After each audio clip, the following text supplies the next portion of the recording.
But yes, cracking under pressure is a huge problem, and that happens most when you're only worried about winning. Now, it's weird because if you're not worried about winning, then you're going to lose, and then you're going to feel bad because you're going to lose anyway. However, most of the time when you lose a match, it's not because you cracked under pressure or because you lost in that particular situation. Most likely you lost because you got jumped in on like 10 seconds before they got the pressure and you made a mistake. Or you lost because you mistimed your meaty, they did wake up jab into V trigger and got a bunch of damage on you. A lot of the times the reason you lose isn't because of where you cracked under pressure. See, if you cracked under pressure and you knew you, like let's say you dropped the combo, like I just did a bunch of times, you drop a combo, but the thing about it is, if you dropped a combo and lost, then all you have to think to yourself is, well, I played it right, I should have won, but I dropped my combo. Oh well. I know I should have won that. That's fine, and move on. Don't feel bad about it, because if you feel bad about it only because you didn't win. But again, winning doesn't matter. If you drop the game winning combo, it means you are doing something right, and that's how you have to look at it. And if you look at it that way, you start getting less nervous when those situations come up, because you just laugh about it like, oh no, I dropped the combo, like I'm doing right now. You're just like, oh my god, I dropped the combo, and then basically you die and you're like, no, oh man, you know. But you know, you roll with it. You kind of move on with it. It's not that bad. Now, you hear playing to learn a lot. So one thing to do, there's a couple of ways to play to learn, right? One really good way to play to learn is just try to experiment with things. So if you've seen some of my educational streams before, I've talked about, like, okay, today I know here's these tactics that I really want to learn. These are things that I really want to get good at, implement into my game. So for example, Cammy, there was one day I really wanted to implement the shimmy into my game because my shimmy was terrible. So my whole point was just going to try to shimmy people all day. So I'm just going to keep trying to shimmy them over and over and over and over and over and over again. And I keep losing because some people aren't throwing. Some people are jabbing really fast and they're hitting me out of it. There's a lot of reasons it didn't work. But the thing about it is, because I kept trying it, I start recognizing the type of players that it works on, right? So once I start playing against a person and I see that they're a button masher, I'm like, shimmy's not going to work. If I see that they're very defensive and careful and they're really good at throwing, tech throwing, then my shimmy's going to work. So you're going to learn which type of opponents shimmy is going to work on, and you're going to lose a bunch when you're learning that. But because I spent a day doing that, I got to the point where I know who the shimmy is going to work on. Now I can implement it in my game. So when I run into a type of player that I know the shimmy works on, I can pull it out right away because I'm already used to trying it. Another way to play to learn is if you play against, like, okay, here, let me do something right here. Let me do something right here. So I played against an Alex, and I looked up his elbow charge, and it was -7, I believe it was, and it was driving me nuts because every time I blocked it, I couldn't hit him back, right? Yeah, Drunk Daigo is absolutely correct. It hurts to watch your own losses. It's not fun, but it is useful. You'll see a lot of things. Now, there are going to be some things that you're not going to see. Like, you might not notice the fact that the opponent's just jumping on you for free, and you're not anti-airing, and that's letting them in. That's where their pressure comes from. That might take someone else watching it, or if you just watch it and watch the match. And one of the key things about learning how to play fighting games is recognizing when you feel really uncomfortable.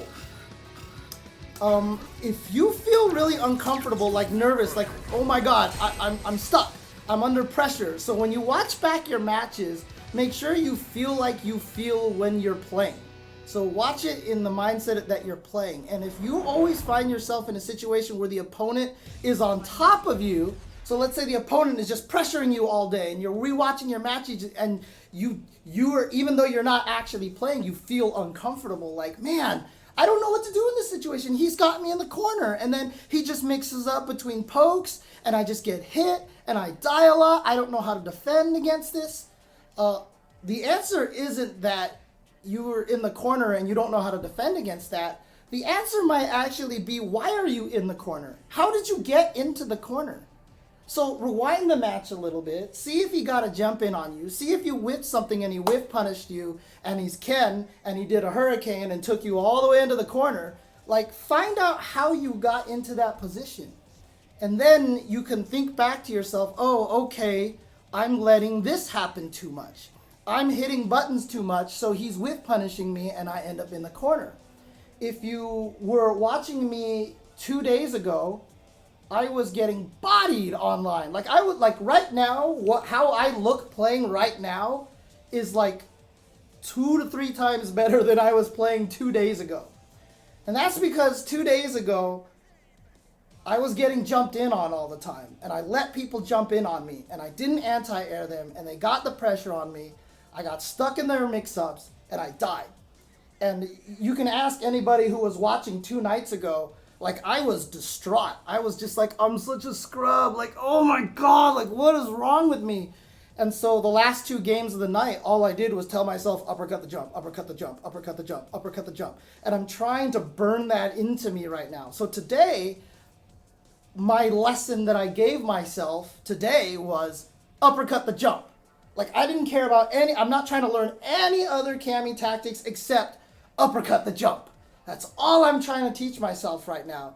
And it has made a world of difference in my game already, just from 2 days ago till now.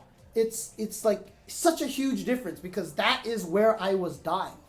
And so that's one of the things. Like, I've been playing fighting games for a long time, so I knew I could recognize where my weakness was. It's the same weakness I've had for 25 years, but I finally made it a point to try to solve it just 2 days ago. Like, that's how hard it is to learn fighting games. I'm trying to correct a 25-year-old problem here.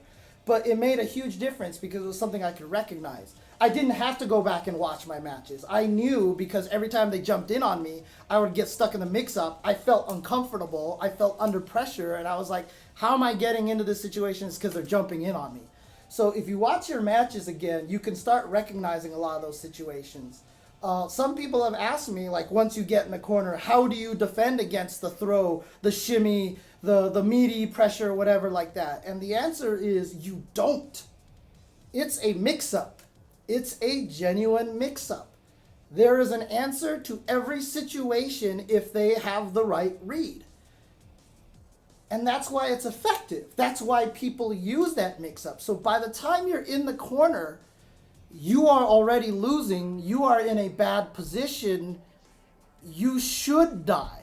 Like, if it was like, it's one of those situations where once they get you into that situation, you're supposed to die. That's what's supposed to happen. If you can survive the pressure in the corner, that means you did something extraordinary. That means you did something smart and you got out. Watch whenever I commentate a Filipino champ match. I always talk about how he is the best Dhalsim at escaping the corner. He'll throw a fireball at you, and if he sees you're about to block it, he'll instant air teleport. If you jump, he slides under you and teleports. He has like a million different ways to get out of the corner, and he knows them all. And that's what makes him really good, is that he's able to escape that corner. But when you're in the corner, you're supposed to die. Like, if there was rules, it's like, get the guy in the corner, they die. If they don't die, that means you did something wrong. If you're in the corner, you're supposed to die. So really, find out how you got into the corner in the first place. Stuff like that. Those are kind of things that you have to understand about the game. That's the kind of things that you have to figure out when you're trying to play these games. Sometimes you think the problem is this, but the problem is something else. Also, if you are nervous when you play and you fall apart when you play, it's because, again, you're trying too hard to win. So if you have a more complicated combo, if you want to learn this for max damage instead of this for less damage, but you're not used to doing medium punch into heavy punch, when you play to win, if someone misses their uppercut, you're going to walk up and do strong, strong drill because you're playing to win, because that's what's comfortable. You know you can land that combo, so you're just going to go for that combo. If you play to learn, you're going to go standing medium punch, standing heavy punch, uppercut, and if you miss it, you're like, whatever, I missed it. But at least I tried the thing that I wanted to do.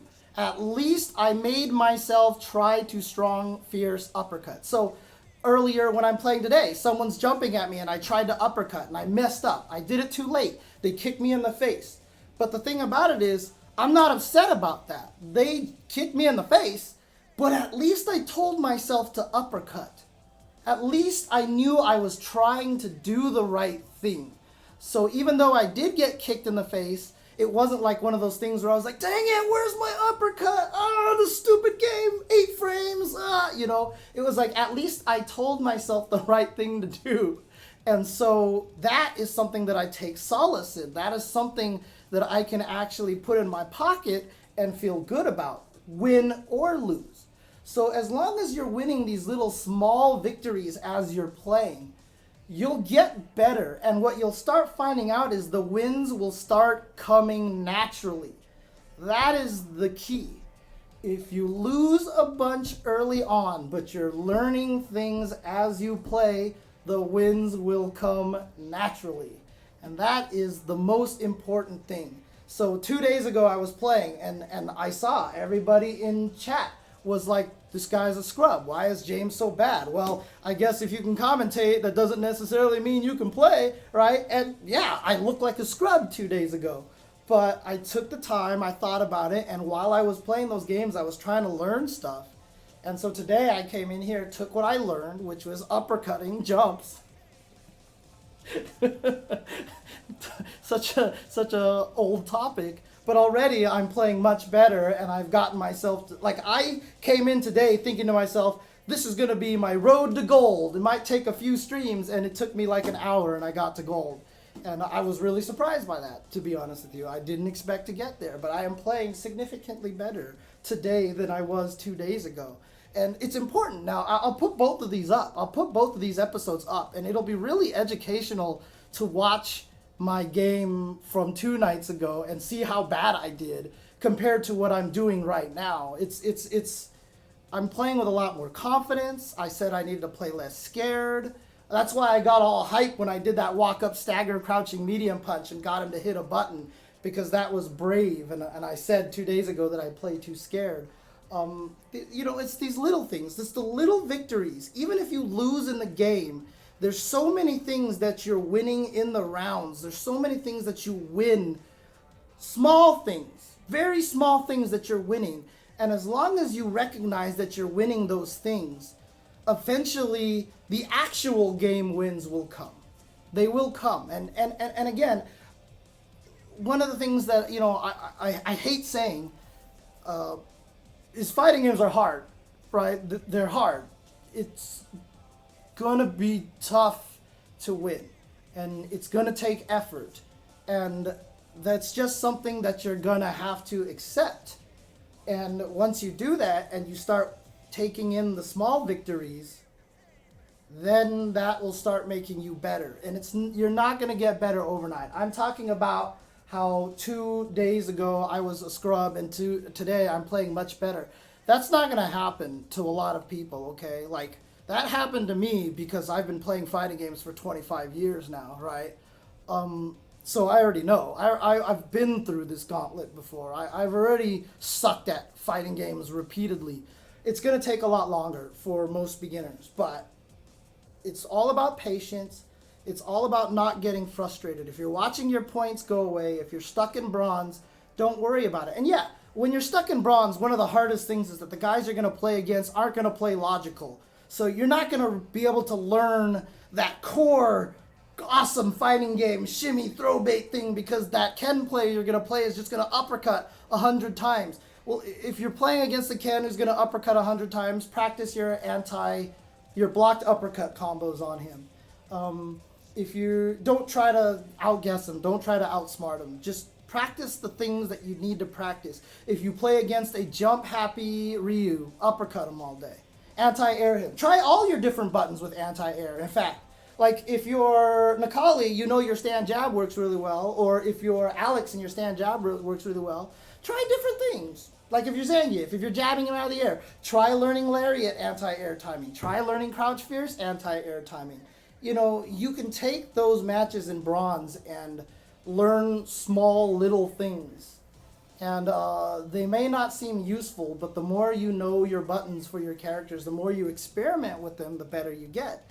So just start using buttons that, like for example, the first time I did an educational stream, I really wanted to use Cammy stand light kick more. I started to abuse that button because I always did standing medium punch. I never used standing light kick. So I forced myself to learn to use standing light kick.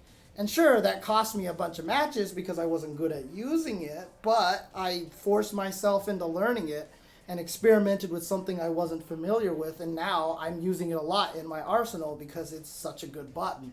It's an amazing button. So it's tough. It is tough. It is tough. And Nailed Snail says, you know, it can be a hostile environment, and that's absolutely true. And that's actually one of the advantages of playing at home, because you're not in an arcade. Because in an arcade it was tough. Because in certain arcades, if you lost, people would just call you scrub to your face and tell you to get out of there and say, like, you know, like if you put up a token, someone would be like, man, you might as well just give me that token. Don't waste your money.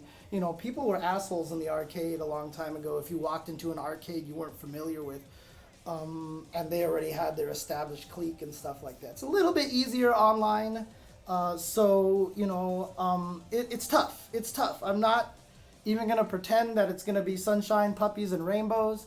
As you're learning this, like I said, as people can attest, 2 days ago, I was basically head down on this table, practically crying at how bad I was playing. Like, I was so frustrated. But, you have to just take the small victories.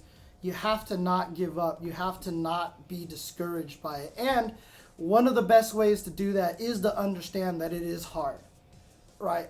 I don't say it's hard because I'm trying to discourage you from playing it. I want to tell you that it's hard so that, one, it's okay that it's taking you a while to get good, and that it feels more rewarding when you start getting good. Because once the successes start coming in, they feel that much better when you know how hard you've been working at this. Like, once those successes start rolling in and you're like, man, I put in all the work. I tell this story every time. When Chris Tatarian, when Brent is Cool, when Alex Myers first showed up to Wednesday Night Fights playing Street Fighter 4, they were free. They were scrubs. They got body. Like, they were terrible. Like, I don't think they could have gotten past bronze, you know, the way they were playing. But look at them now. But the thing about it is, that took like 4 years. And in fact, Alex Myers is playing better now than he's ever played. He was always good in Street Fighter 4, but I feel like in Street Fighter 5, he's vaulted over a new level. He broke through one of those plateaus that he reached. But he got past it, and now he's winning tournaments. Now he's getting top 8s at Canada Cup. And he wasn't very good when he first showed up to Wednesday Night Fights. But it's taken him 4 years to get to this point. And maybe 5 years to get to this point. And that's sometimes what it's going to take to get really good at these games, you know, especially at that level. Like, if you're willing to just get good enough that you can have matches and play with your friends and you're at gold ranking and you're happy, you know, that could take maybe a year or two, right? But it's something that you have to dedicate to yourself. And you have to be willing to put that effort into there. And it will come easier to some people than others. There are some people who are naturally good at fighting games, and there are people who are not naturally good at fighting games.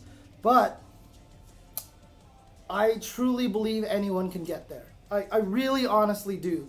That if you put in enough work and if you approach it with the right attitude, anyone can get there. And anyway. Okay, so that's I just did another soapbox. It's very similar to previous soapboxes that I've done, but maybe I'll split that out and put it into its own soapbox thing because I like these soapboxes that I do. People seem to like it. They're good snippets. They're small, digestible pieces of encouragement. So, yeah, I'll probably split that out into its own video later on this week and probably upload that into up to online. So yeah, I mean, I hope that helped, our Dusk. I mean, it was, what's interesting about learning fighting games is like, you come here and you ask me, how do I get good at fighting games? You expect me to be like, learn your footsies, here's this, learn frame data, and no, it's very philosophical. I said this in one of the previous rants, I think, that learning fighting games is staring into your own soul. And it's one of those things that to learn fighting games, you have to accept you're not good at them. You have to accept that other people are better than you. When you see someone do something cheap to you, like if a Chun-Li does air lightning, air lightning, air lightning, air lightning, and you're using Ryu and you're like, I can't beat this, this is cheap, Chun-Li's broken, this character's garbage. Well, you know what? If Daigo or Tokido was playing that Ryu, they would blow up that Chun-Li. And they're not using a character that's any different than the character you're using. They don't have extra levels. They didn't buy any extra special moves. It's the exact same character that you're using. So if they have a way to beat it, all you have to do is tell yourself that it's not cheap. I don't know how to beat it. Go to training mode, learn how to beat it. Or ask on social media, how do you beat this move? Because if it was that good, if it was that cheap, then that's all we would see at tournaments. Kind of is, but it's not. It's not. I'm joking. But, you know, knowing that someone else using the exact same character you're using doesn't fall prey to certain things means that what you're going up against isn't cheap. The thing that you're fighting against isn't broken. It's beatable.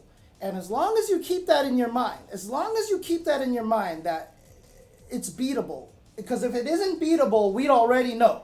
We'd already know if something wasn't beatable because it would be broken, it would have been patched already, it would have been banned already, and all the tournaments would be terrible. But that's not happening. So as long as you keep that in your mind, that when you lose to something, it's probably your fault, and you're willing to accept that, and willing to examine it, get better, figure out how to beat it, that makes a world of difference. That mindset is so key to learning fighting games. And I've told the story before. I mean, people have seen it. I mean, you see me get mad when I'm on stream. There's YouTube videos of me getting mad. I have a terrible temper. I've had a terrible temper my whole entire life, and that was because I won everything. I was that kid that was a jerk because I would win all the contests, I would win all the board games, I would win all the competitive video games. I won everything. And so growing up, I was just like, I'm the best at everything. And whenever I lost, I cried because I shouldn't be losing because I'm better than everybody else, right? So the thing that actually helped fix that temper for me, weirdly enough, was playing fighting games.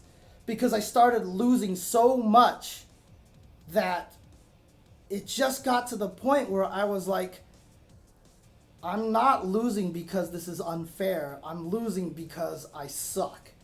And as soon as I figured that out, it actually helped me a lot. Like, I stopped getting mad, losing fighting. Like, me and my brother, when we used to play fighting games all the time, God, there were so many times where, like, he would play a zoning game. Like, I was using a character, this was like an Alpha 1, and he was Rose, and he would throw fireballs from across the screen. I would try to get in, and he'd beat me up. And I'd be like, you play so lame, you're so stupid, why don't you play fun? How come you have to play like that? Like, God, you're so stupid, like, this is dumb. Like, why do you have to play so boring, man? Why don't you actually play for real, you know? Those fights happened all the time.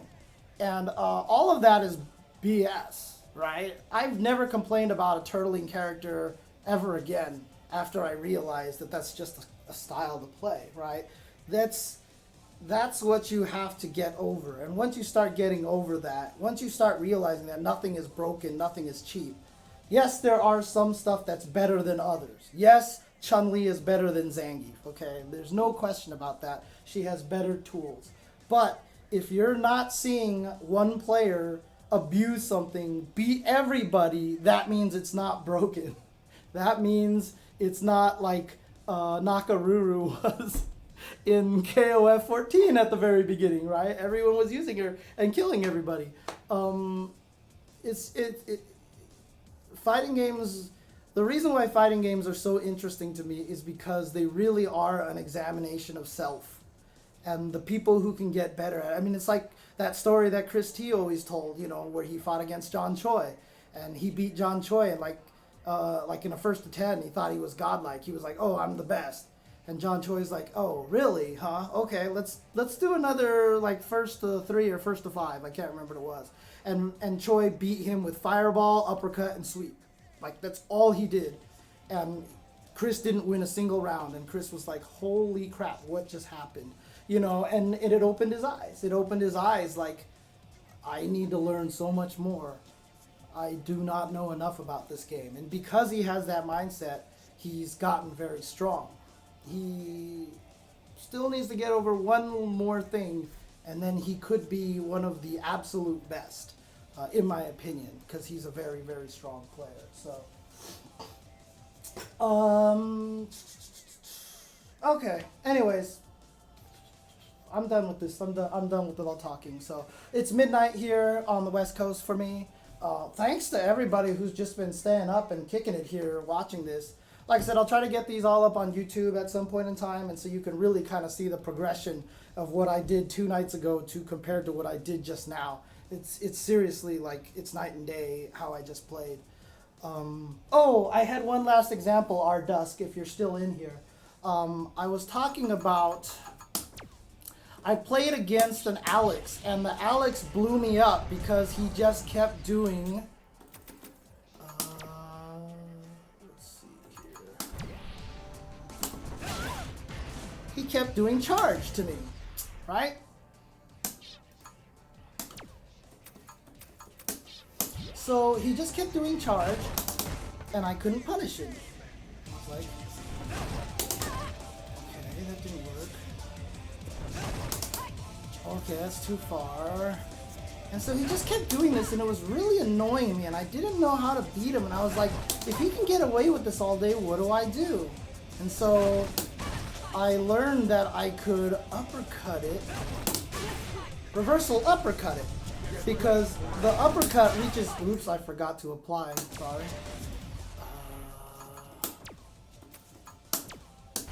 So I learned that I can uppercut it. But the thing about it was, that's what I did. Like, I fought against this, I kept dying to it, and I was like, alright, this is what was killing me. Let me figure out how to beat this. And so I went into the lab, and I tested it while I sat here and waited for the next match. So while you're waiting for the next match, you can test things that you were having trouble with in the last match. You may find out that you can't punish it. You may find out that it's safe, right? And then you're just like, okay. Well, now I need to learn that I need to stop it in other ways. So you can be like, oh, let me neutral jump it. Okay, so I'll learn to neutral jump it if I can't punish it, you know, stuff like that. So just take the time to actually learn things like that in between matches when you play. Take whatever was blowing you up in the previous game, test it in training mode while you wait for the next match. And that actually makes it so the fact that you don't get matches very quickly isn't a pain, because then sometimes you're like, wait, no, I don't want to play this match, I'm still testing this, and it actually makes that wait a little bit more bearable.